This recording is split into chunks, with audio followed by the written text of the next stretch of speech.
महाकालेश्वराय नमः नीलकंठेश्वराय नमः रावणकृत श्री शिवतांडव स्तोत्र द्वारा अर्चनम्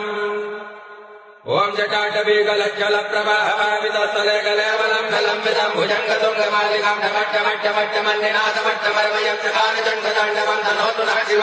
जटाकटाहतं भ्रमप्रमञ्जनं परिर्धरे विलोलवीतिवल्लरी विराजमानगुण्डरे धगद्धगद्धगज्जललाटपट्टपावके किशोरचन्द्रशेखरे रतिप्रदक्षिणधराधरेन्द्रनन्दने विलासबन्धुबन्धुनत्पुरद्दिगन्तु प्रमोदमानमानसे कृपाकटाक्षधोरणे निरुक्तदर्शनापदे क्वचिद्दिगम्बरे मनो विनोदमेतु वस्तुने जटा भुजङ्ग